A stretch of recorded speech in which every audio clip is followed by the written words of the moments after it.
Little Red Riding Hood. At one end of Long Lost Wood, where the wise owl watched out for wolves, there lived a little girl. Whenever the wind whistled, she wore a warm scarlet cloak, so the animals called her Little Red Riding Hood. One breezy day, her mother said, "You must take this basket of sweet cherry pies to Grandma's house. Follow the twisty path, jump the puddles, and never speak to the big bad wolf." Little Red Riding Hood skipped away. She followed the twisty path and jumped over the puddles until she came to a bramble bush. Oh no! The thorns spiked her scarlet cloak and held her tight. "Keep still, my dear," boomed a deep voice. "I'll soon set you free." Sure enough, the thorn snapped, the cloak flapped, and Little Red Riding Hood swung around. "Thank you," she cried, but all she could see was a tall, dark shape standing in the shadows. "Where are you walking to all alone?"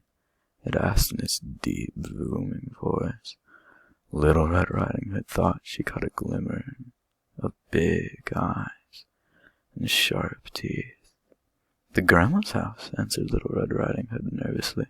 "She lives at the other end of Long Lost Woods in the cottage with a green door." At that moment an owl hooted and the dark shape was gone, melting into the trees. Little Red Riding Hood didn't know she had just met the big bad wolf, so she just wandered happily along, singing tunes to herself. Meanwhile, the hungry wolf raced to Grandmother's house and knocked on her green door. "Let me in, Grandma," he said in his squeakiest voice. "I've brought you a basket of sweet cherry pies." But did Grandma put on her two pointy shoes and let him in? I'm afraid she did. Poor Grandma, and poor Little Red Riding Hood, who reached the cottage far too late. "Let me in, Grandma," she called merrily. "I've brought you a basket of sweet cherry pies." "Let yourself in, my dear," replied a croaky voice. "I'm in bed with a nasty cold." Little Red Riding Hood lifted the latch and stepped inside. Someone was tucked up in bed wearing Grandma's favorite nightcap. The room was so dark, so Little Red Riding Hood crept closer. "Grandma," she whispered, "what big eyes you've got."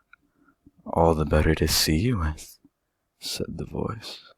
With a sneeze, her nightcap fell off. "Grandma," gasped Little Red Riding Hood, "what big ears you've got." "All the better to hear you with," growled the voice. "Grandma," gulped Little Red Riding Hood, "what big teeth you've got." "All the better to eat you with," roared the voice. "Wait, you're not my grandma," shrieked Little Red Riding Hood. The wolf sprang out of bed, his sharp teeth flashing in the dark. "And that's why you should never stop and talk to the big bad wolf." Now, Little Red Riding Hood saw his fat tummy and she screamed, "Help!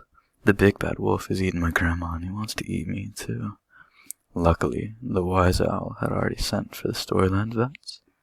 They burst through the green door with their magic medicine, and in no time the wolf was fast asleep. Inside his tummy, I'm pleased to say, they found Grandma safe and well. But when they sewed him back up again, they accidentally left her two pointy shoes inside. So now, whenever the big bad wolf feels hungry, those two shoes dance and prance until he howls, and that is why he never even dreams of eating a grandma again. The end.